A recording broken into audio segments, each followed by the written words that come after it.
When I pulled into the driveway, my stomach dropped. Strangers were carrying furniture through the front door of my uncle's house.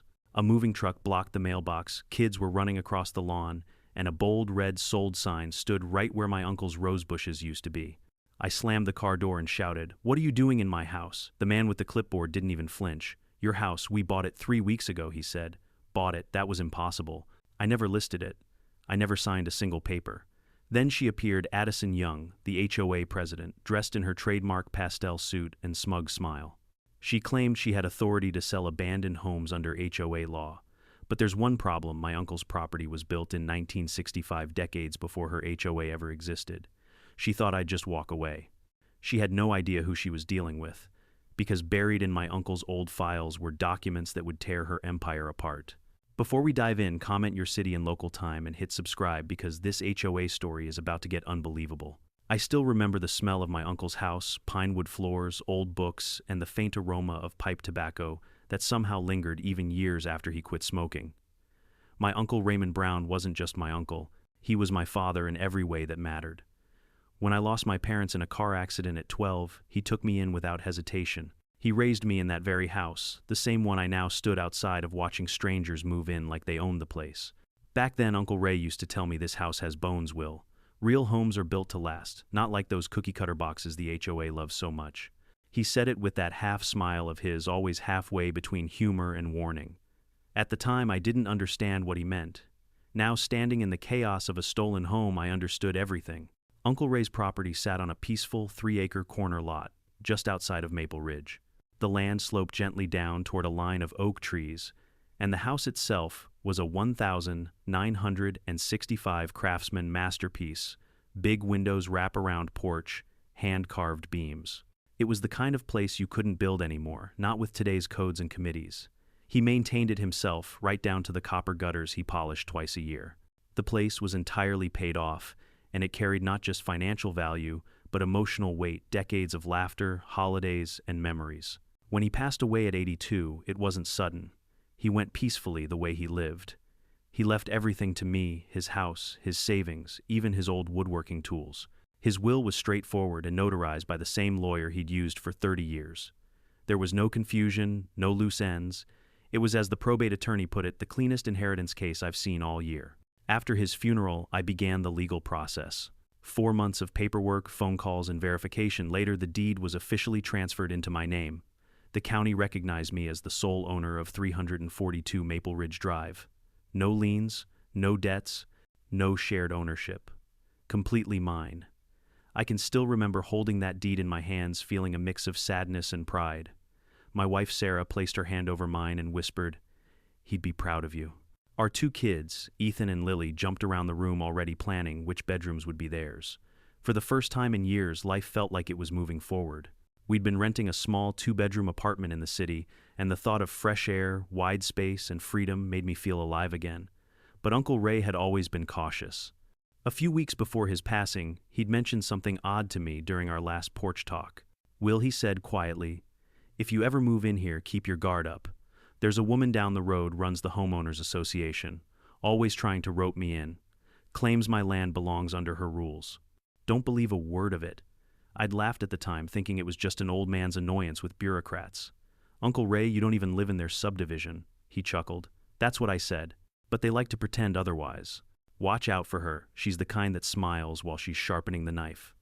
I didn't realize then that he was talking about Addison Young. After the probate process ended, I did my due diligence. I reviewed every document Uncle Ray had filed. The original deed, dated July 1965, clearly stated that the property predated the Maple Ridge development by over 30 years. It was outside the HOA boundary lines, explicitly exempt from all covenants, conditions, and restrictions. He'd even filed an addendum in 1988, reaffirming that exemption when the Maple Ridge HOA tried to annex nearby properties. That meant one thing: my property was legally untouchable by any HOA. A few weeks before moving in, I drove down to the house to do a walkthrough. The lawn needed mowing, the porch light needed a new bulb, and there was some dust, but otherwise everything was perfect, exactly as Uncle Ray left it. I was standing by the mailbox when a silver SUV slowed down and parked beside me. A woman stepped out. Mid-50 seconds, blonde hair, pastel pink blazer, pearl necklace, every inch of her screamed suburban royalty. She smiled wide enough to make her teeth look rehearsed. "You must be the new owner," she said, walking straight up to me. "I'm Addison Young, president of the Maple Ridge Homeowners Association." Her handshake was firm, but her eyes were sharper than glass. I nodded. "Nice to meet you. But just to clarify, my property isn't part of the HOA. "Oh," she said, tilting her head like a cat playing with a mouse. "That's what your uncle used to say, too. We've been in discussions for years about voluntary integration into the community." "Voluntary?" I asked. "Yes," she replied sweetly. "But we do have certain expectations for properties within visual range of Maple Ridge." She gestured toward the street where the newer homes all looked identical beige, siding trimmed lawns and matching mailboxes. Uncle Ray's place stood out like a proud relic of the past, and apparently Addison hated that. "Well," I said, forcing a polite smile, "this house is staying the way it is. My uncle built it himself." She gave a slow nod, scribbled something in her little notebook, and said, "Of course.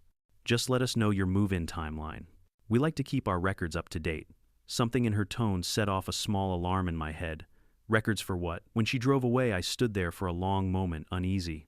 I brushed it off, telling myself she was just nosy. After all, most HOA people were like that: too much time, too many rules. Over the next month, Sarah and I began preparing for the move. We packed, arranged for utilities, and even planned a small housewarming cookout with a few of Uncle Ray's old friends who still lived nearby. I called the county recorder's office one last time to verify ownership. Everything checked out perfectly. My name was on the deed, taxes were paid, and there were no encumbrances.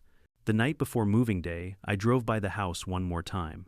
The porch light was off, the wind rustled through the trees, and everything felt calm. I remember thinking Uncle Ray were finally coming home. If only I knew what was waiting for me the next morning. When I arrived with the moving truck, the chaos hit instantly. Strange cars in the driveway, people I'd never met carrying boxes into the house, the front door wide open. My wife thought it was a mistake, that maybe the neighbors were hosting an event. But deep down, my gut told me something was terribly wrong. I grabbed my folder from the dashboard, the one with the deed title and probate paperwork. Every document proving this house was mine. I didn't know it yet, but I was about to need every last page. Because in less than 5 minutes, I'd come face to face with Addison Young again, only this time she wasn't smiling. She was standing in my doorway, clipboard in hand, acting like she owned the place. And that was the moment my quiet, ordinary life as a teacher turned into a war against the most dangerous kind of enemy, someone who believes rules don't apply to them. The morning of our move started like every hopeful chapter does, too bright, too loud, and full of boxes labeled with promises. Ethan argued that the gaming console should ride in the passenger seat for safety. Lily filmed everything on her phone for a moving day vlog, adding sparkly filters to cardboard and dust. Sarah packed sandwiches, handed me the house keys I didn't yet know were useless, and kissed my cheek like we were stepping into the life we finally deserved. I turned onto Maple Ridge Drive with the U-Haul rattling behind us, and felt the familiar dip in the road where the creek culvert settles. Beyond the bend, Uncle Ray's place came into view. The porch, the wide eaves, the old oak that leans like it's listening. My throat tightened. Then the scene resolved and something inside me froze. A moving truck, not ours, was backed into the driveway at an angle Uncle Ray would have yelled about. The garage door was open. Strangers trooped through the front door, arms wrapped around boxes that didn't belong to them. A white SUV idled along the curb with its blinkers on, doors flung open. 2 kids I didn't know sprinted across the lawn where the irises should have been sprouting.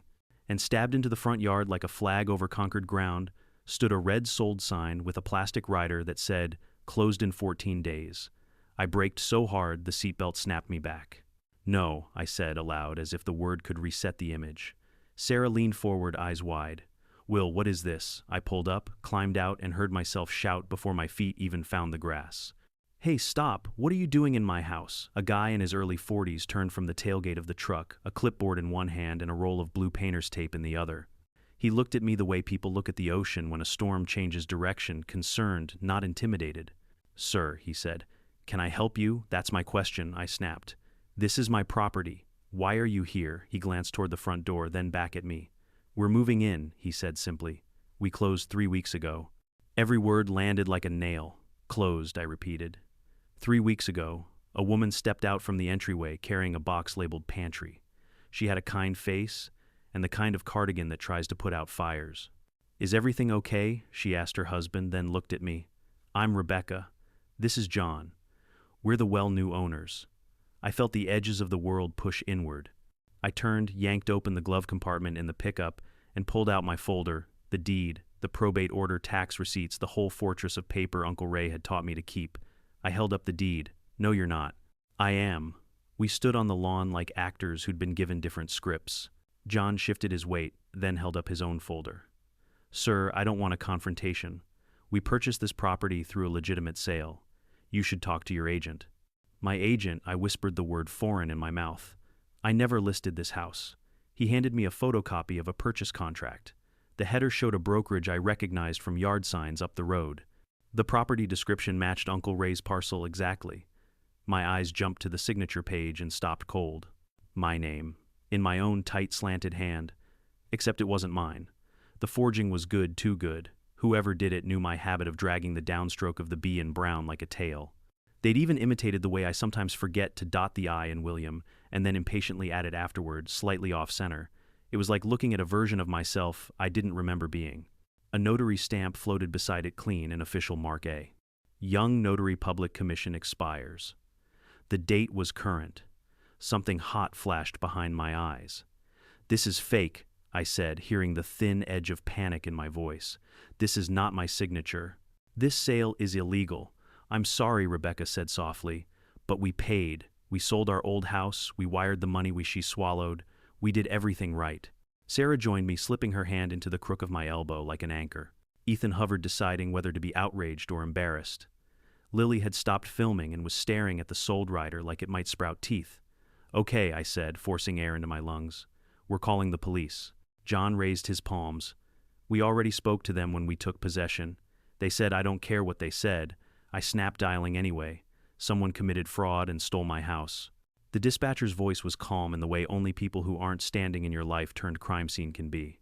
Officers are en route, she said. Please remain on the property and avoid confrontation. I closed the call and looked up just as a pastel shape glided into view like a shark under pale water. The silver SUV rolled to a stop at the curb and Addison Young stepped out, pearl studs, powder blue blazer, a smile that could slice. She lifted her clipboard as if hailing applause. Good morning, she sang. I see the Morrisons are getting settled. How exciting. My jaw clenched. Get off my property. Her smile didn't move.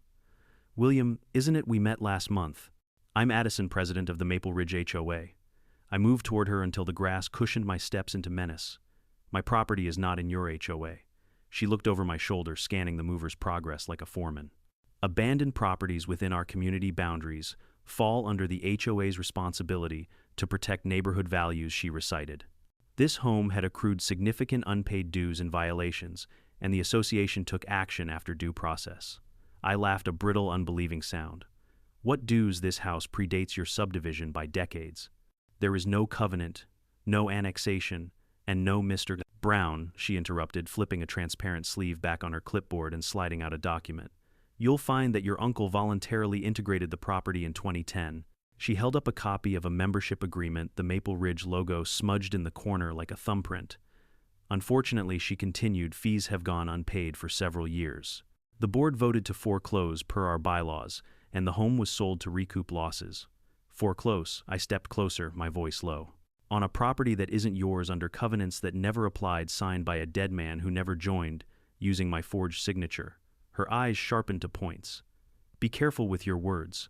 I choose them for a living, I said. I'm a teacher. Today's lesson is fraud. 2 patrol cars rolled up, lights pulsing without sirens. The officers stepped out, 2 men whose faces held that weary mix of authority and apology. We converged in the yard, me with my deed clutched like a shield, Addison with her clipboard like a baton, John and Rebecca with their lives folded into boxes behind them. All right, the older officer said. What's happening here? I presented my documents in a rush, probate order, deed, tax statements, the explicit line reading, not subject to HOA covenants. I pulled out Uncle Ray's 1,988 certified letter, refusing annexation, the green return receipt card stapled to it like a medal. This is my home, I finished, and someone forged a sale. Addison's voice turned honey thick. Officer, the HOA followed procedure. We posted notices, held hearings, he didn't respond. The property was in disrepair, a blight on the neighborhood. In disrepair, my laugh cracked. It's a 1,965 craftsman, perfectly maintained. And even if it weren't, you have no authority here. John stepped in carefully. Officers, we acted in good faith. We paid the purchase price to the brokerage. We have title insurance, a recorded deed, everything checked out. The younger officer glanced between our papers like they were written in different alphabets. He lowered his voice. Listen, he said to me, I'm not saying nothing happened. But this is shaping up like a civil dispute. We can't evict anybody right now. You'll have to talk to an attorney, get an injunction. What about the forged signature, I asked. That's a crime. He tipped his head. Then file a report at the station and take it to the DA. Right now, we're not the ones to decide ownership. Sarah's grip on my arm strengthened. Ethan muttered. This is messed up. Lily whispered. Dad Addison exhaled, as if justice had stretched its legs, and sat obediently at her feet. There you have it, she said, slipping the plastic sleeve back over her fake agreement. We all want what's best for Maple Ridge. My recommendation is that you consult counsel. I looked at the porch, where I'd learned to sand wood, to balance checkbooks, to measure twice and cut once. I looked at the oak tree with the old tire scar in the bark, at the dark square on the lawn, where Uncle Ray's grill left a rectangle of summer. My vision steadied into a tunnel, and the person at the end of it was Addison Young. You picked the wrong house, I said quietly, and the wrong family. Her smile returned thinner. Everything in this subdivision belongs to the HOA, she said, with the certainty of a person who had never been meaningfully told no. Not this, I said. Not ever. The officers exchanged looks, took our statements, and left in a drift of blue reflections. The movers went back to carrying boxes, with the deliberate shame of people who do their jobs next to a moral explosion. John and Rebecca retreated to the doorway, talking in tight whispers. Sarah tugged me back toward the truck. Will, she said gently, we need to regroup. We drove to a motel off the highway, a low L-shaped place that smells like old coffee and vacuumed carpet. I stood at the sink washing road grit from my hands until the water ran hot enough to sting. In the mirror, my face looked older than 47.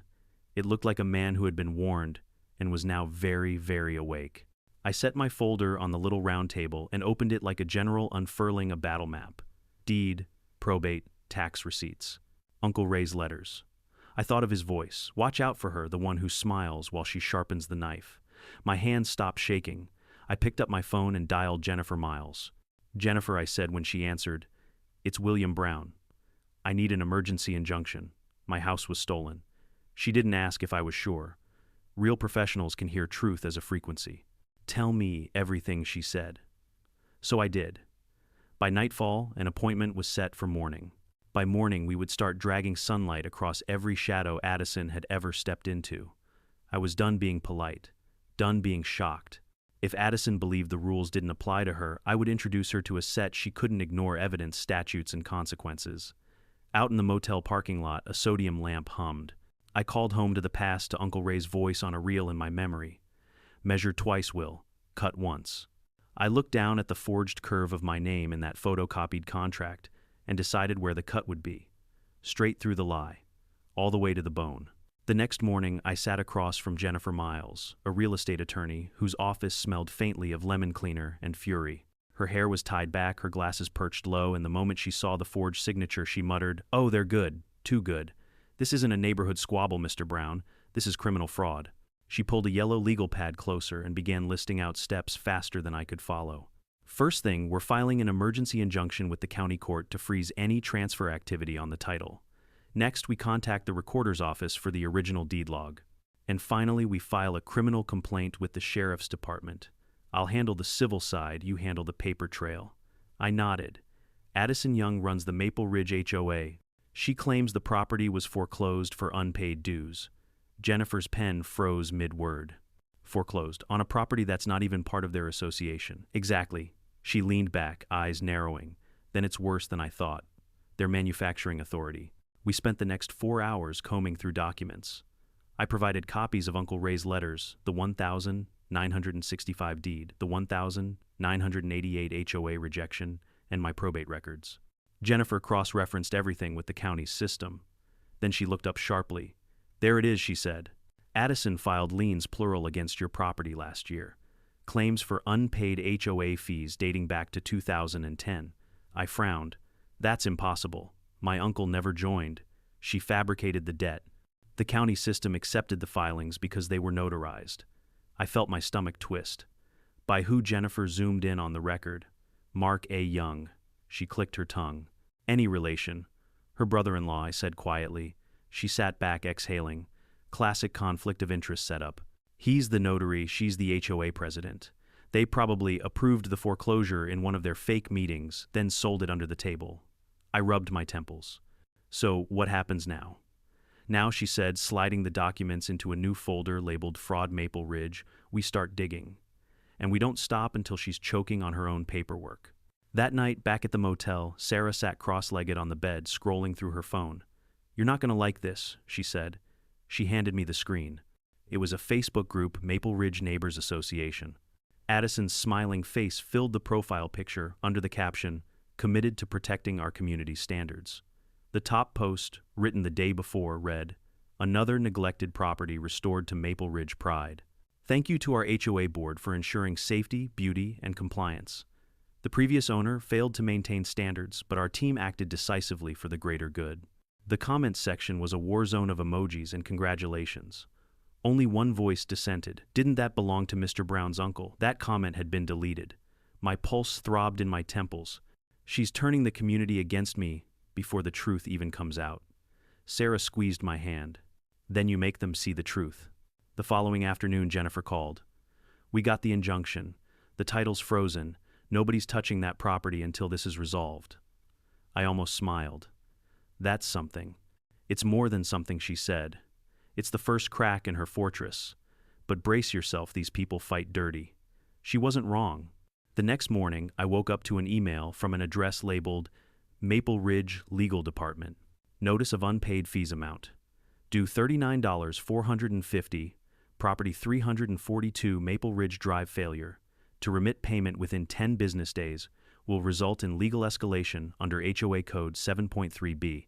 Jennifer laughed when I forwarded it. She's panicking. These aren't even real statutes. But the more we investigated, the uglier it became. Addison's HOA wasn't legally registered as a nonprofit corporation. Her bylaws were self-written, never filed with the state. In short, she was running a fake HOA out of her living room, and somehow people still paid her. We met with a local resident named Marilyn Cooper, who'd lived there for 20 years. Over coffee, at a diner, she shook her head. Addison came in 6 years ago, all smiles, said she'd modernize the neighborhood. Next thing we knew, she was fining people for mailboxes and lawn colors. My husband called her a dictator once she fined us for verbal hostility. Another neighbor, Gary Turner, said Addison claimed to be annexing nearby homes. She sent letters to anyone within half a mile. Half of us ignored her, half were scared she'd sue. Jennifer jotted notes furiously. "We'll need statements from everyone she's intimidated." As we walked out, I noticed Marilyn's hand tremble when she passed me her receipt. "If you're really going after her," she said, "don't stop halfway. She ruins people." A week later, we found her weakest point. Jennifer had subpoenaed the records of the Morrison sale, the family who'd unknowingly bought my home. The sale price was $385,000.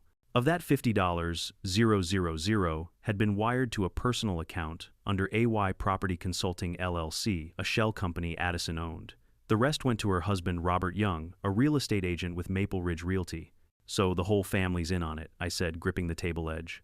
Jennifer nodded grimly. "It's a family business of fraud. The more we traced, the worse it got." She'd done this before twice. One victim was an elderly widow, Mrs. Linda Chen, who'd lost her fully paid-off home in 2022 under unpaid HOA assessments. The other was Sergeant Daniel Lewis, a Marine deployed overseas whose property was auctioned while he was serving. Both had complained. Both had been silenced.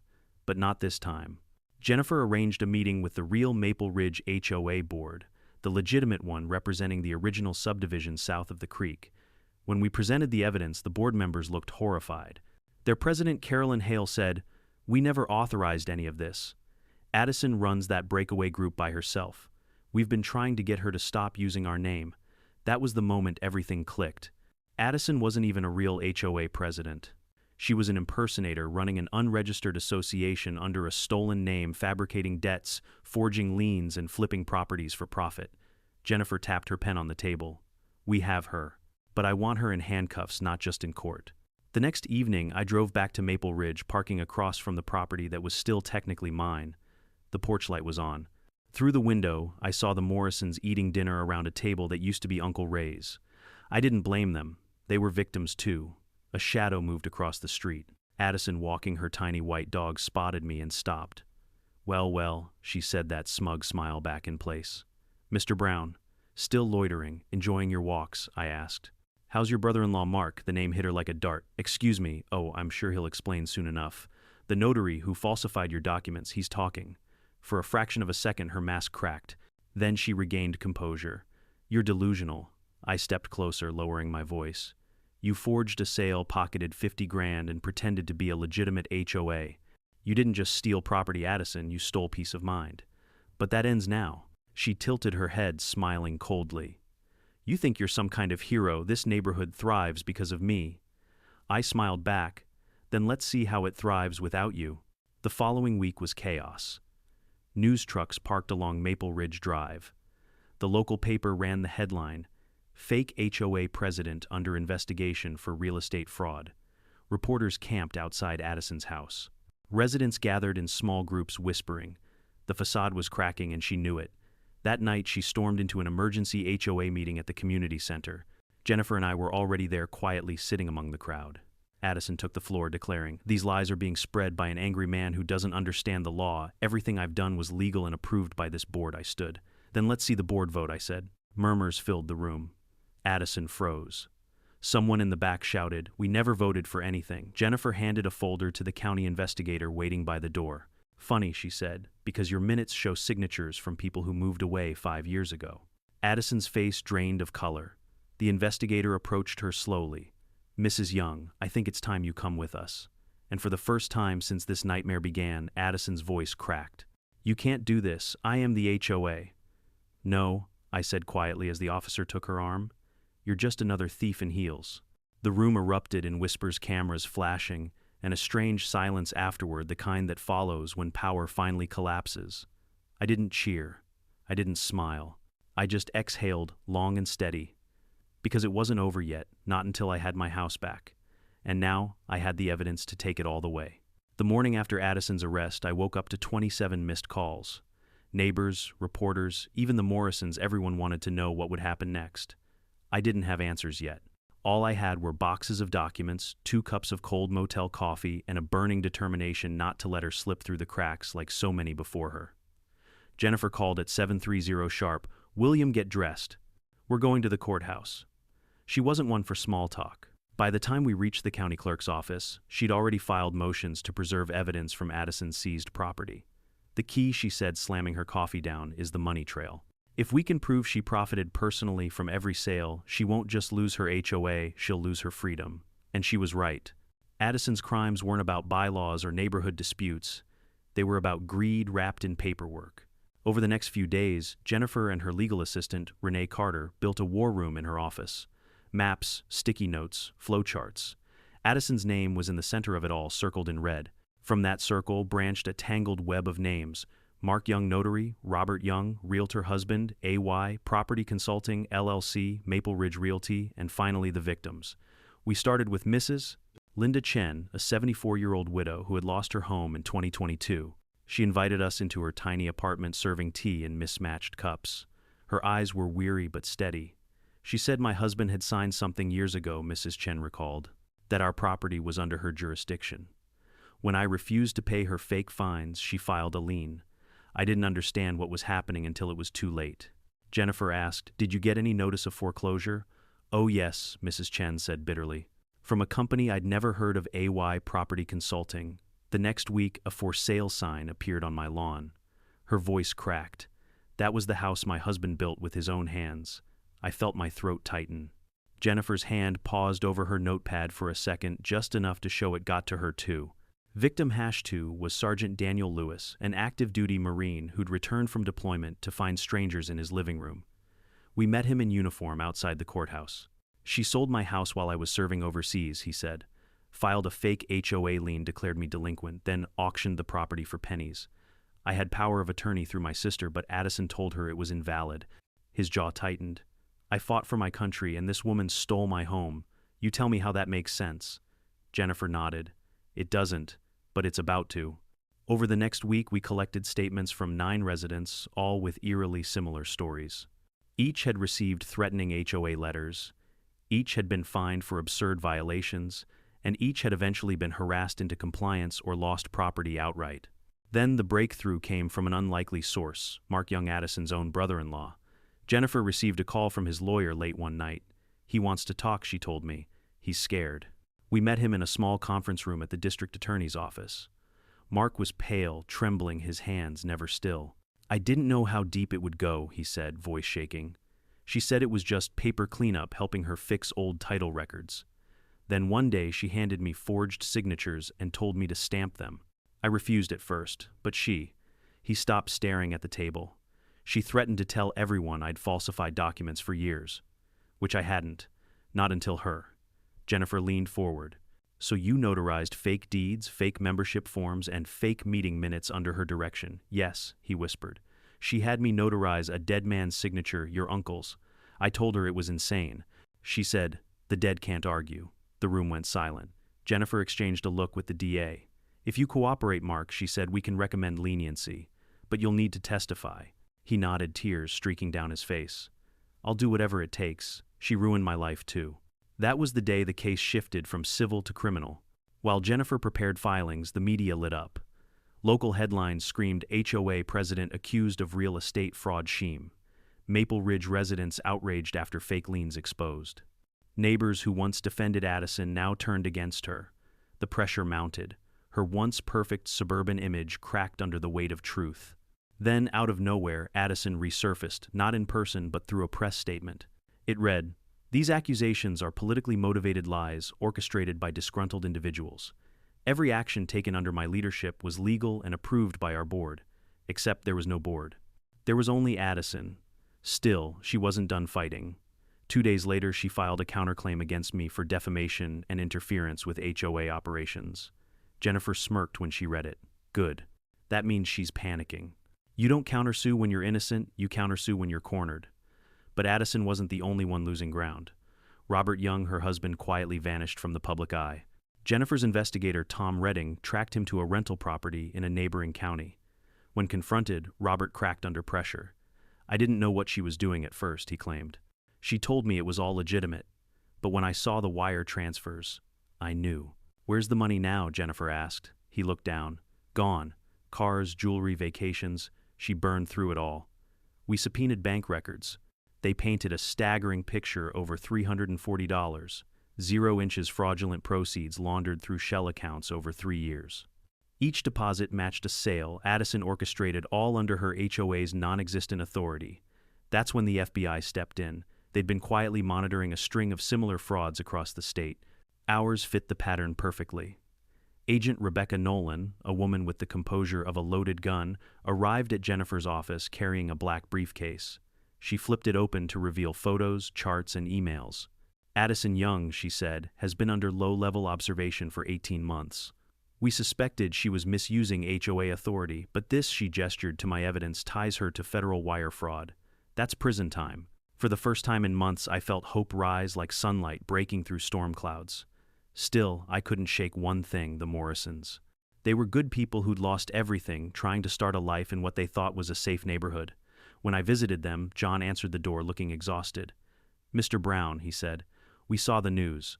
We're so sorry for what happened." "I'm not here to blame you," I told him. "You're victims too." Rebecca came to the door. "We used our savings," she said quietly. "Our kids love this house, but if it's really yours—" "It is," I said gently. "But I promise I'll help you. You'll get your money back." She blinked back tears. "Thank you." That night, I sat in the motel parking lot, watching the lights of Maple Ridge flicker in the distance. It wasn't about property anymore. It was about principle. Addison had built her empire on intimidation lies, and the silence of good people too afraid to fight back. But the silence was gone now. Jennifer called as I watched the horizon. "The judge granted a preliminary injunction," she said. "Addison can't sell, transfer, or access any HOA or personal assets. And the FBI just froze her accounts." I smiled for the first time in weeks. "So it's finally turning." "Oh, it's more than turning," she said. "It's collapsing." The next morning, the local news ran footage of Addison's meltdown. She'd confronted reporters outside her home, screaming about conspiracies and betrayal. "I built this community," she shouted, her voice cracking as cameras flashed. "They should thank me." By noon, the police were back at her door with a new warrant, this time for embezzlement. As they led her away, neighbors lined the sidewalk. Some whispered, Some filmed. Most just stood in stunned silence. And from across the street I watched quietly as the woman who thought she owned everything finally realized she owned nothing. For the first time in months, the weight in my chest lifted. We weren't done yet, the criminal case was just beginning, but the tide had turned for good. And Addison Young was about to find out what happens when you build an empire on forged signatures and other people's pain. The arrest didn't end things, it just changed the battlefield. Addison Young was too proud to surrender quietly. Within a week of her being released on bail, she filed 4 separate lawsuits. One accusing me of defamation, one against Jennifer for malpractice, one claiming emotional distress, and another insisting the entire case was a politically motivated attack on community leadership. Jennifer's assistant dropped the stack of paperwork on her desk like a dead animal. "She's suing everyone with a pulse," Renee said. Jennifer barely looked up. "That's fine. You can't scare someone who already lives in courtrooms." But while Addison tried to weaponize paperwork, law enforcement was assembling an arsenal of evidence. The FBI's Financial Crimes Division officially opened a case. Agents descended on Maple Ridge with black SUVs collecting boxes from Addison's office, her home, even her car. The once pristine neighborhood buzzed with gossip. Homeowners peeked through curtains as evidence technicians walked out with armfuls of ledgers, laptops, and file boxes labeled AY Property Consulting. When the story hit national news, the tone shifted. The woman who once boasted about protecting the neighborhood was now the face of suburban corruption. A few days later, Jennifer and I met with Agent Rebecca Nolan and Assistant U.S. Attorney Paul Jensen in a federal building downtown. The conference room was cold, the kind of sterile gray that made truth feel clinical. Paul laid out a thick folder. "We've confirmed at least 6 fraudulent property transfers tied to Addison and her affiliates," he said. "But here's the kicker. She didn't just forge documents. She bribed a county clerk to slip them through." He flipped open a photo of Stanley Reese, a mid-level records officer at the registrar's office. "He's been taking cash under the table to process fake deeds without verification. We've got text messages, wire transfers, and surveillance footage of him meeting Robert Young Addison's husband behind the courthouse." My stomach twisted. So the county was compromised. For years, Paul said grimly. Addison knew exactly who to buy. Rebecca added, "The clerk's already confessed. He's flipping. That's going to bury her." Jennifer leaned forward. "So what's next? We're charging her with real estate fraud, wire fraud, forgery, conspiracy, and racketeering," Rebecca said. "That's federal prison time, 15 to 25 years if convicted." I let out a slow breath. Good. She deserves every second. But Addison wasn't going down without one last act of chaos. 3 days later, she vanished. Her attorney claimed she was on medical leave, but when investigators visited her house, they found suitcases missing, closets stripped, and her dog left behind. The news spread like wildfire. HOA fraud suspect flees town. Agent Nolan called me personally. "We're tracking her credit cards and license plate. She won't get far." And she didn't. 2 days later, TSA flagged her at the Denver International Airport attempting to board a flight to the Bahamas under her maiden name. She had $120 0 inches cash hidden in her luggage and 3 passports, hers, her husband's, and her daughter's. When federal agents surrounded her at the gate, she screamed at the cameras, "I'm the victim here, this is harassment." That video went viral overnight. The internet dubbed her the HOA Queen Gone Rogue. Memes flooded social media, Addison in a pink suit holding a for sale sign that read, "Yours, whether you like it or not." But behind the humor, real damage lingered. The next few weeks were a blur of hearings and discovery sessions. Jennifer worked non-stop, her office lights burning past midnight. She called it the most audacious HOA fraud case in the state's history. And then came another shock. The legitimate Maple Ridge HOA board, the one Addison had impersonated, filed bankruptcy. Every dollar of their account had been drained. Addison had used the real HOA's tax ID to open new bank accounts, funneled dues into her private accounts, and paid for her lavish life and $800 000 house, luxury cars, and designer clothes. She embezzled from everyone, Jennifer said, flipping through the accountant's report. Even her friends, even the people who defended her. The court granted restitution orders to all victims. But recovering the money was another story. Most of it was gone, spent hidden or laundered. I wasn't surprised. Addison never built anything. She just consumed. Meanwhile, her husband Robert Young had finally broken.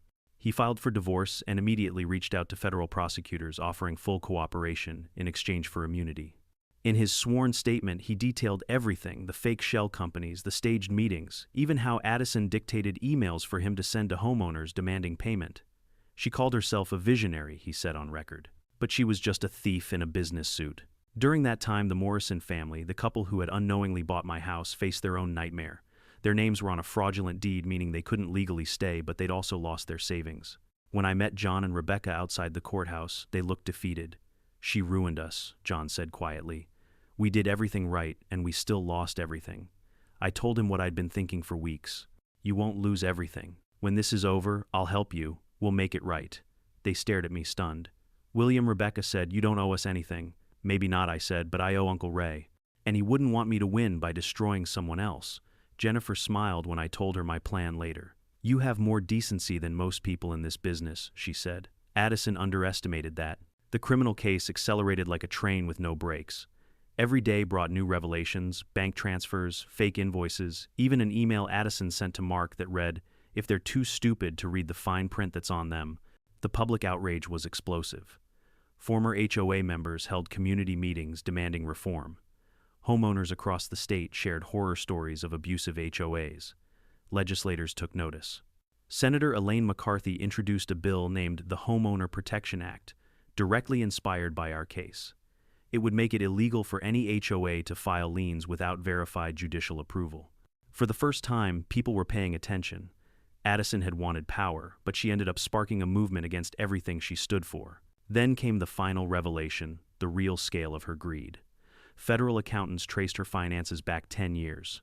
The total embezzled funds exceeded $1.2 million. She'd bought cars in cash, hidden jewelry in safety deposit boxes, and wired money through offshore accounts under fake vendor names. I sat in court as the prosecutor read the list of assets aloud. Every word felt like another nail in the coffin she built herself. When they brought her in for arraignment, she looked nothing like the polished woman I'd met months earlier. Her hair was gray at the roots, her hands trembled, and the pastel suits were gone, replaced by an orange jumpsuit. Still, her eyes burned with arrogance. She stared at me across the courtroom, lips curling into that same self-satisfied smile. The prosecutor spoke. "The government recommends denial of bail, Your Honor. The defendant attempted to flee the country, possesses fraudulent identification, and has shown no remorse." The judge nodded. "Bail denied. Defendant will remain in federal custody pending trial." As marshals led her away, she turned to glare at me. "You think you've won, Mr. Brown?" she hissed. "You just destroyed an entire community." I met her gaze and said quietly, "No, Addison, you destroyed it. I'm just cleaning up the mess." Outside, the air felt different, lighter somehow. Neighbors who once avoided me now nodded in quiet respect. Reporters shouted questions as Jennifer guided me through the crowd. "What happens next?" one of them asked. Jennifer glanced back with the faintest smile. "Next," she said, "we go to trial." That night, I stood outside the motel and looked toward Maple Ridge, where the porch lights of my uncle's old home glowed faintly in the distance. For months, I'd been chasing justice. Now it was finally catching up. But deep down, I knew the road wasn't over. Addison Young still had her day in court, and I planned to be there front row when the gavel dropped. Because this wasn't just about a house anymore. It was about principle, legacy, and proving that no one, not even a self-proclaimed queen of the HOA, is above the law. The morning of Addison Young's trial felt surreal. After nearly a year of depositions, subpoenas, and sleepless nights, everything came down to this. I stood on the courthouse steps, staring at the tall glass doors, the reflection of my own face flickering between nerves and grim satisfaction. It was strange seeing so many cameras lined up outside. The media had dubbed the case the HOA Empire fraud trial. Reporters whispered like it was a celebrity scandal. For once, it wasn't about gossip or pettiness, it was about justice. Inside the courtroom buzzed with anticipation. Victims filled every row: retirees, veterans, young families, each of them carrying years of exhaustion and resentment. Jennifer sat beside me, her binder thick with evidence tabs and color-coded notes. She was calm, composed, terrifyingly focused. When Addison was brought in, the air changed. Gone was the polished suburban queen with the perfect hair and pastel blazers. In her place stood a hollowed-out woman in an orange jumpsuit and handcuffs. Yet her eyes still carried that same spark of arrogance, the belief that she was untouchable. She scanned the room, spotted me, and smirked. That same condescending curl of the lips, the one she'd given me on my lawn months ago. The audacity almost made me laugh. The prosecution's case was brutal and methodical. Assistant U.S. Attorney Paul Jensen opened with a tone that was surgical in its precision. The defendant used fear manipulation and forged documents to steal homes from law-abiding citizens. She fabricated debts that never existed. She impersonated legitimate authority. She weaponized trust. He laid out exhibits, copies of fraudulent deeds, forged signatures, including mine and fake HOA meeting minutes, written entirely in Addison's handwriting. The jury watched silent but visibly disgusted. Next came the testimonies. Mrs. Linda Chen went first. She looked small at the witness stand, her frail hands clutching a tissue, but her voice was steady. She took the house my husband built, she said it was for the good of the neighborhood.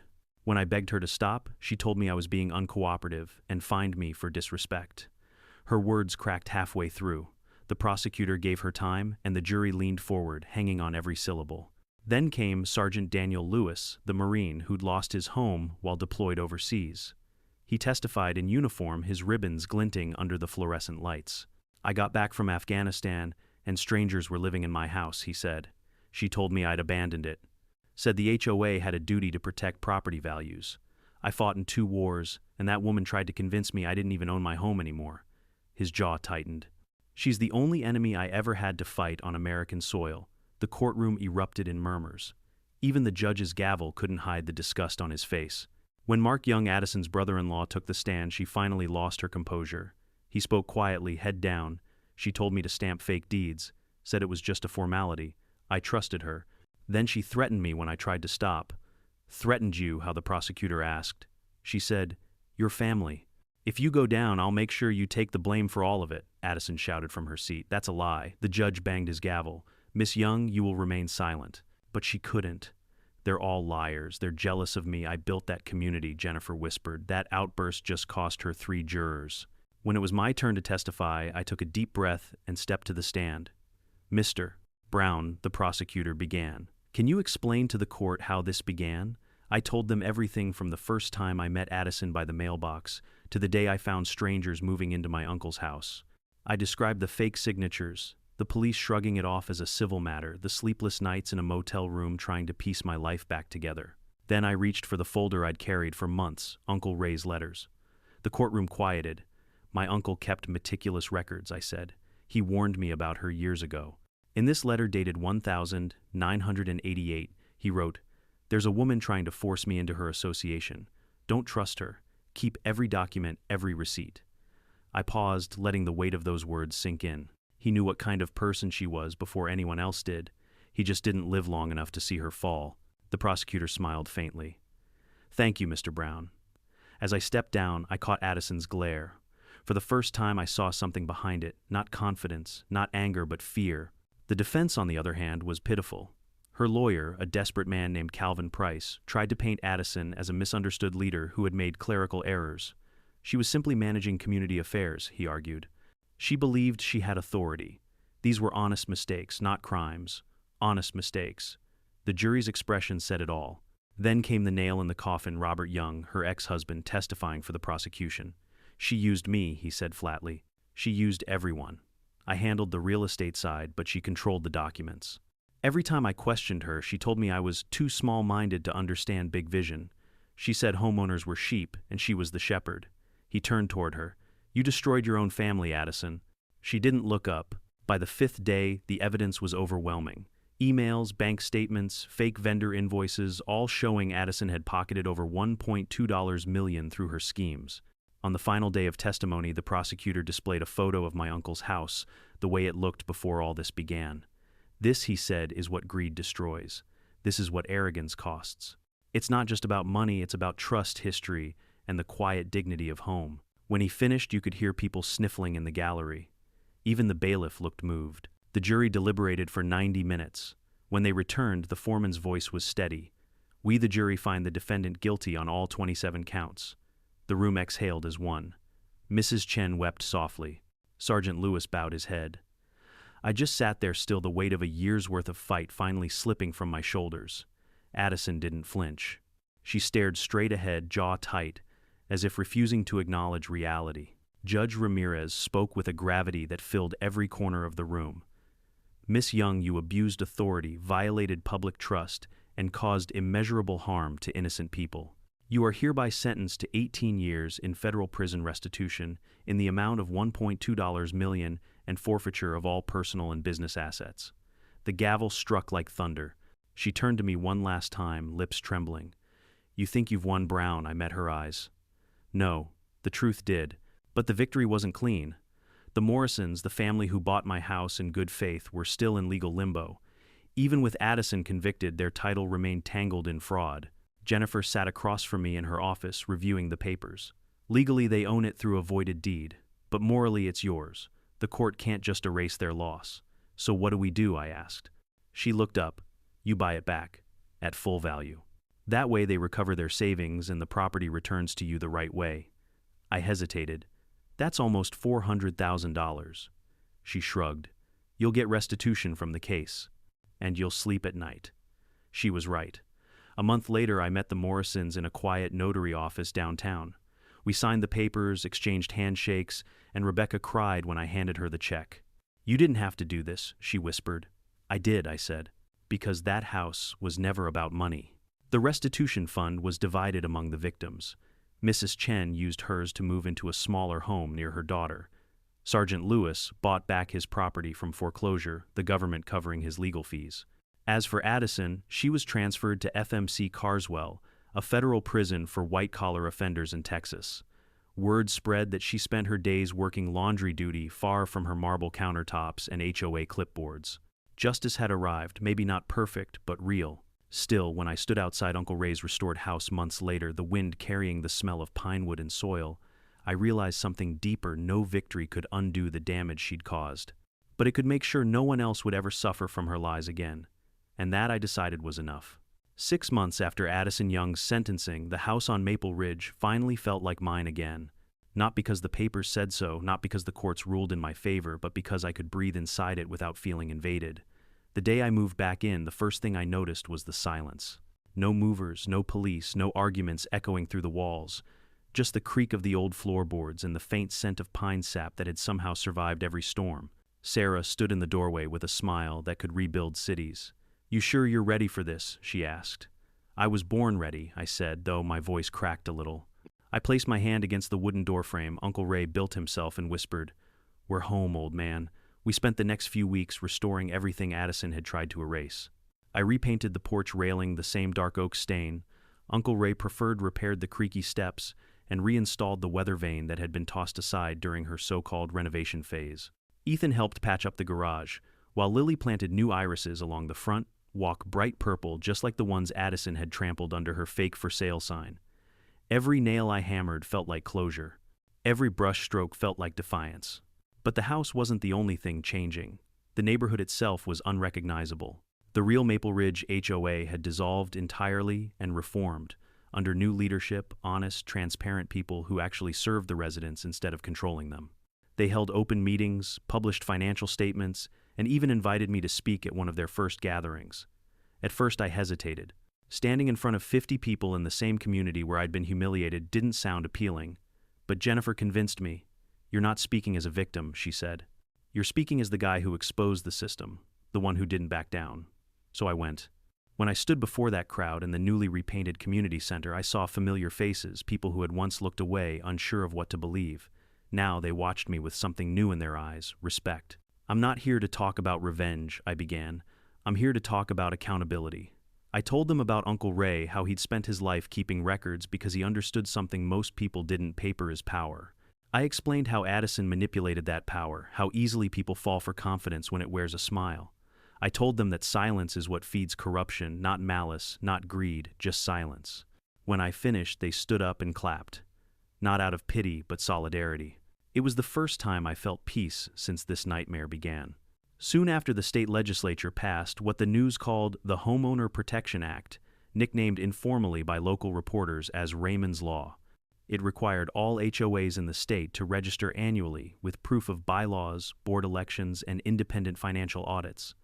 It also prohibited any HOA from filing liens or foreclosures without direct judicial review. Jennifer texted me a photo of the governor signing it. Your uncle just changed state law, she wrote. I laughed, though it came out watery. Uncle Ray would have grinned at that. Probably made a joke about finally beating bureaucracy with bureaucracy. Life moved forward slowly.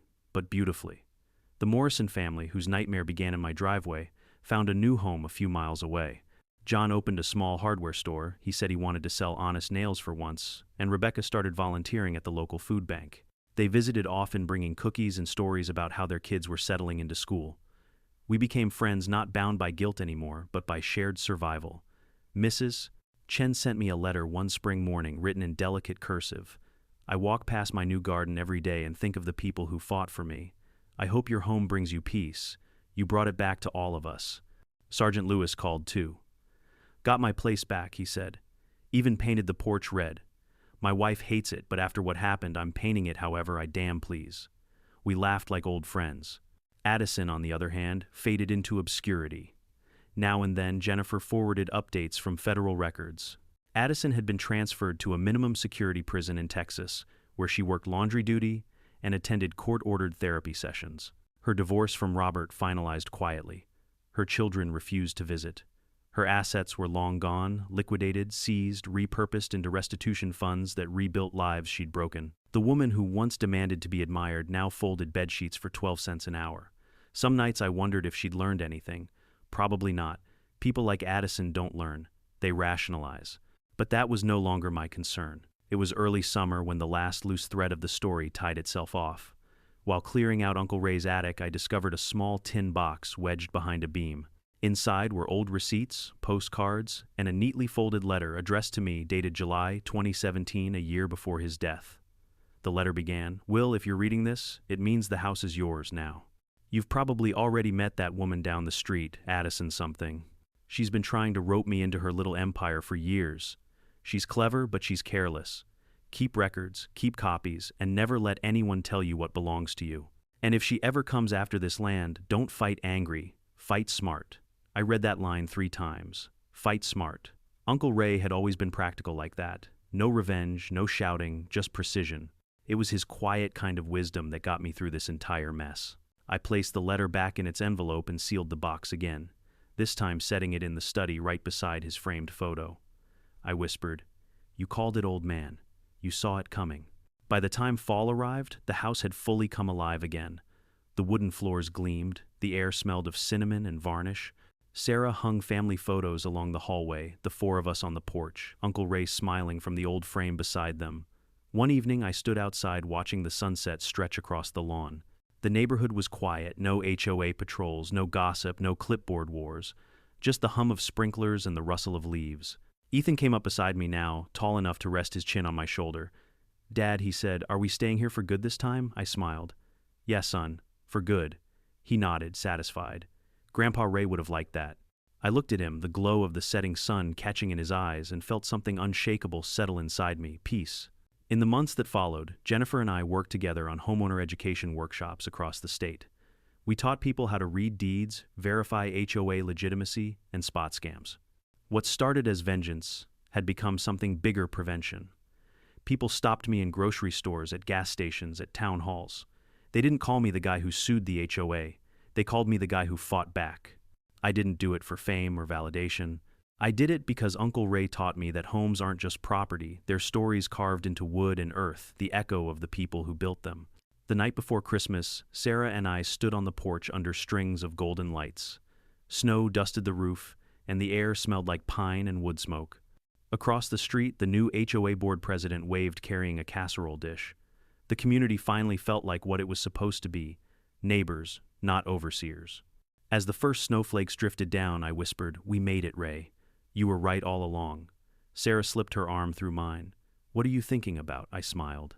"How something stolen can still be given back better than before." That night, as I turned off the porch light, I caught one last glimpse of the front yard, the same spot where Addison's SOLD sign once stood. Now, it was bare, except for the irises Lily had planted, blooming in winter's defiance. I realized then that revenge had never been the point. Justice wasn't about winning, it was about restoring balance. And maybe that's what Uncle Ray meant by fighting smart. Not loud, not cruel, just right. Home isn't just woodland and walls, it's the legacy of the people who built it with love and honesty. The moment someone tries to take that from you, you have 2 choices: walk away or stand your ground. But standing your ground doesn't always mean shouting or fighting. Sometimes it means documenting learning and outsmarting those who abuse power. Addison's story isn't rare. There are people like her in every system hiding behind authority to feed on fear. But the truth is louder than intimidation when you refuse to stay silent. My uncle's wisdom saved me. His record-keeping, his patience, his belief that the pen is mightier than the rulebook turned out to be prophetic. So if you're watching this and facing your own HOA nightmare, remember this fight: smart, not angry. Protect what's yours, honor those who came before, and never underestimate the power of one person standing up to corruption. Have you ever dealt with an HOA that went too far? Tell me in the comments below, and don't forget to subscribe for more real stories where truth, justice, and karma all come full circle.